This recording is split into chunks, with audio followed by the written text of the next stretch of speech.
Misalnya ungkapan yang disampaikan oleh sahabatnya Hasan bin Thabit di hadapan Nabi, beliau mengatakan, wa ahsan minka lam tara qattu aini wa ajmal minka lam talid nisa khuliqta mubarra'an min kulli aibin ka'annaka qad khuliqta kama tasha. Laki-laki sebaik dirimu wahai Muhammad tidak akan pernah terlihat kembali oleh mata. Wa ajmalu minka lam talid nisa, laki-laki segagah dan seganteng dirimu wahai Muhammad tidak akan pernah terlahir kembali dari rahim wanita. Khuliqta mubarra'an min kulli aibin, seolah-olah engkau diciptakan tanpa cacat, tanpa celah. Khuliqta mubarra'an min kulli aibin ka'annaka qad khuliqta kama tasha, seolah-olah engkau diciptakan sesuai dengan kesalahan. Nabi gagah ganteng, gelap gagas, melalui jendek jamaah sekalian. Beliau diciptakan sempurna. Maka wajar sahabatnya kemudian memujinya di hadapan. Jauh sebelum para sahabat memuji baginda Nabi, Allah sang penciptanya sudah memujinya dalam Al-Quran jemaah. Ketika Allah Subhanahu wa taala berkata dalam Al-Quran, wa innaka la'ala khuluqin 'azim, akhlak karunia ya wahai Muhammad, berselisih Allah, sungguh akhlak yang luar biasa ini, akhlak yang luar biasa ini dinarakan pada bahasa Allah dalam Al-Quran.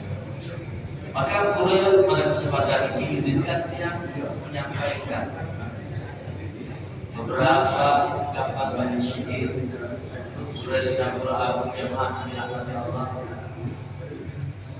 Yang di dasar beres ayat dan sempat yang sampaikan ungkapan syair. Lam tahbid dunya kahubbi Muhammadin hubban tajawaza fi tasamihil madad.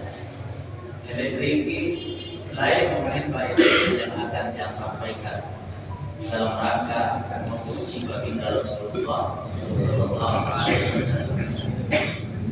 Ungkapannya mengatakan jemaah yang dirahmati Allah,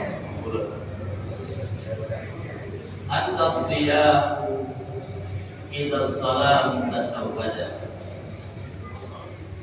alaika salamullahi dahran sarmada, Salla alaika Allah ya fajral huda, Salla alaika Allah ya fajral huda. Dari mana ungkapan ini jemaah yang dirahmati Allah? Bahwa anta dhiya'u idza salam tasawwada, ya Rasulullah, engkau adalah cahaya, engkau adalah penerang, engkau adalah pelita di tengah kegelapan yang saat itu melanda. Alaika salamullahi dahran sarmada, Allah Subhanahu wa taala terus menyampaikan salat dan salamnya kepadamu. Dahran, selama-lamanya, sarmada, tidak akan pernah ada. Alaika Salla alaika Allah ya fajral huda, wahai sang pembawa fajar hidayah, Allah Subhanahu wa taala terus berselawat kepadamu dan itu tidak akan pernah berhenti. Perhatikan ungkapan berikutnya jemaah dari Allah. Ungkapan itu mengatakan bahwa dematatil asma'u illa, nama-nama besar banyak yang sudah mati dan tiada, dari Nabi Adam sampai dengan Nabi Isa. Mereka adalah orang-orang hebat di masa itu. Para pemimpin-pemimpin dunia juga banyak orang-orang hebat dan dicintai oleh rakyat dan umat. Para dematatil asma'u illa nama-nama mati seiringnya mereka pergi meninggalkan dunia yang fana. Hanya satu nama yang masuk dalam dunia tersebut, walaupun beliau tak namanya, yaitu baginda Rasulullah Sallallahu Alaihi Wasallam. Maka jamaah yang dirahmati Allah Subhanahu Wa Taala, saran dan Nabi sepanjang hayat, sepanjang dunia ini masih ada yang mau perhatikan. Jika ada ayat Al-Quran mengatakan di surat Ar-Rahman tentang Allah Subhanahu Wa Taala, bahwa di sini Allah telah mendengarkan dan menjawab doa-doa yang dipanjatkan oleh hamba-hamba. Kulla yaumin huwa fi sya'n. Surat Ar-Rahman. Allah sibuk mendengar doa-doa para hamba-hamba yang dipanjatkan kepadanya. Dan arah ulama satu bahasa yang dirahmati Allah. Ketika Allah mengatakan dalam Al-Quran, Innallaha wa malaikatahu yusholluna 'alan nabi. Sesungguhnya Allah bersama seluruh malaikat dan terus berselawat dan salam kepada Nabi.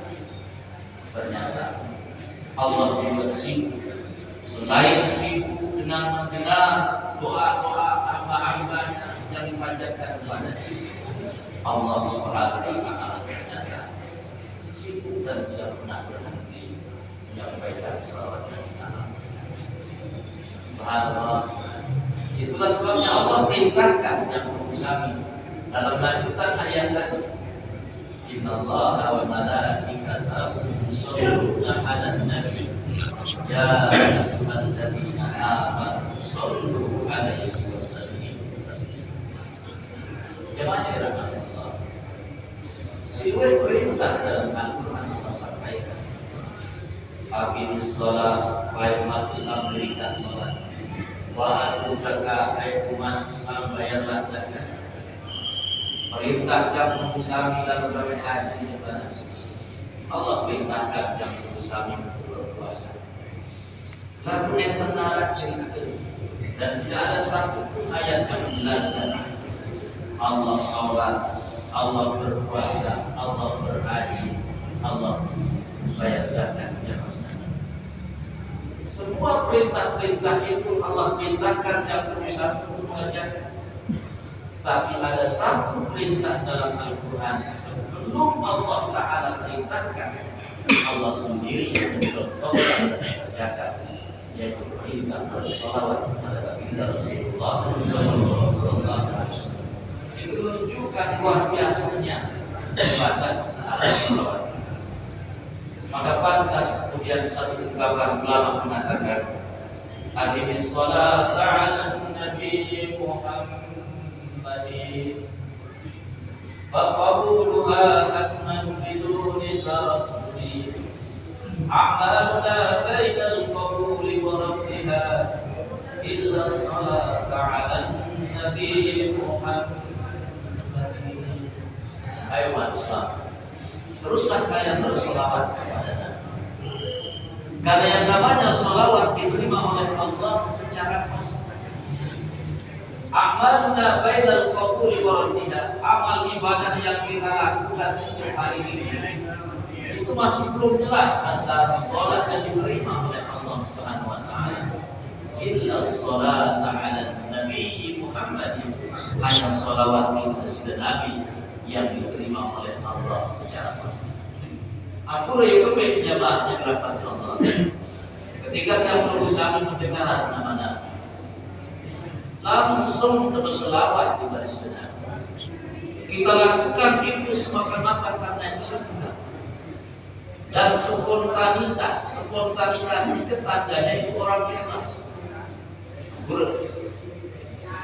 Amal yang dikerjakan karena cinta dan dikerjakan dengan ikhlas, ini adalah satu alasan yang kemudian amal diterima sisi Allah Subhanahu wa taala. Boleh senang berdoa dia mengampuni rahmat Allah. Seluruh kebayang sekarang ada pelit kita sebenarnya.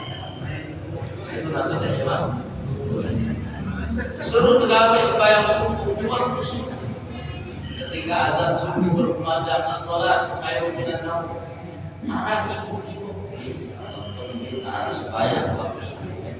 Kadang mungkin anaknya misalnya. Kadang ketika berpuasa di bulan Ramadan, mungkin harus mereka suruh berpuasa sebulan berasa pada rezeki, jangan mungkin. Ya, makul jelaskannya. Tapi kalau sholawat itu dilakukan dengan senang, dilakukan dengan bahagia, dilakukan dengan cinta, dan dilakukan secara spontanitas. Inilah yang menyebabkan kenapa sholawat itu diterima oleh Allah secara pasti, sehingga makul sedang bermakna dinarah ibadah pasti diterima. Kecuali hanya sholawat kepada baginda Rasulullah Sallallahu Alaihi Wasallam. Maka basahilah lidah kita selalu sholawat kepada Rasulullah. Cuma satu hal yang ingin